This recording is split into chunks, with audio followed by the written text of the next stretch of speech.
Back in the late 18th century, around the year 1790 or so, a newborn orphan girl was placed into the care of the workhouse at Newton Abbot, which at that time was one of the larger towns east of Dartmoor.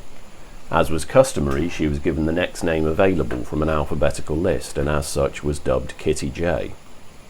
She stayed at the workhouse until the age of 17, and during her time there experienced all of the impersonalised cruelty that the institution could offer. You see, at that time, the poor laws that governed provision for society's most vulnerable demanded that the regime of the workhouse should be made harsher than the worst prisons in the land, in order to deter all but the most desperate. The food was meagre, the work was harsh, and the inmates, as they were called, were degraded at every opportunity. Moreover, children were not spared, not from the treadmill, the lash, or the lice. As a result, many of the poor lived in abject terror of life there, with some considering starvation and death as preferable to the horrors found within. For orphans like Kitty, though, there was no choice. So, for 17 years she picked oakum, scrubbed floors, and suffered silently until one day she was told she had been apprenticed to a farmhouse on Dartmoor. Now, you might think an apprenticeship would involve the teaching of life skills or instruction in a trade, but back in those days a workhouse apprentice was little more than an indentured servant, with little status and few rights. However, if nothing else, it was a way out of the poorhouse. So, in short order, she found herself at Canna Farm, just outside the village of Manhattan. Life was harsh there, and pleasures were few. A hot meal and a warm set of clothes were fine luxuries just as rare as silk and diamonds. However, as harsh as it was, it still outranked the workhouse. Digging in the fields was tough work, but she could breathe fresh air and listen to the birds sing. Her blankets were just as thin, but she could share a joke with her fellow apprentice, and while the food was meagre, there was at least a little cheese and occasionally some bacon. And there was, of course, the sun.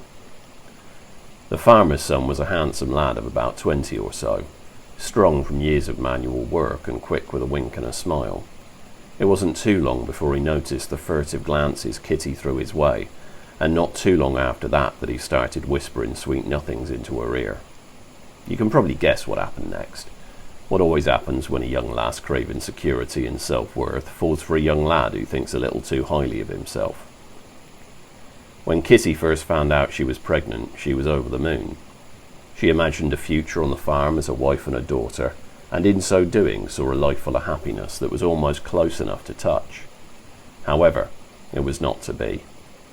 The farmer and his wife saw themselves as social climbers and had designs on a place in local polite society. Those plans didn't include a daughter-in-law raised in the workhouse or a grandchild conceived out of wedlock. So, they did what people who consider themselves a little better than others always do. They made life harder for the one least able to bear it. In full view of the village, they branded her a slut, a harlot, a wicked temptress who had seduced their dear boy, and then they dismissed her. I'd like to tell you that the son defended her against his parents, that he declared his undying love and ran off with her in that very moment, but we're all grown-ups here. He'd already got what he wanted, and he had an inheritance coming, so he turned his back like all the others. With a reputation that was tarnished by the standards of the time, no reference and an illegitimate baby on the way, Kitty had no chance of finding work anywhere close. She knew that her only choice was to return to the hell of the workhouse, this time for life. She knew that the moment she walked through those doors her child would be taken from her. She knew she'd never hear birdsong behind its walls, taste bacon in its mess hall, or break its mandatory silence with laughter. She knew all these things, and she couldn't stand it. So, in a fit of hopeless anguish, she took a length of rope, threw it over a beam in the barn, tied a simple noose, and hung herself dead. Now, no one knows who found her, and I won't flatter the farmer, his wife, or their son by assuming they showed any remorse or sympathy, but I can tell you where they buried her. At that time, both church and common law stated that no one who had died by suicide could be interred in consecrated ground. Instead, as with all who had died this way, Kitty's body was taken to a crossroads, and there, to prevent any possibility of her haunting the living, a wooden stake was driven through her heart before she was buried.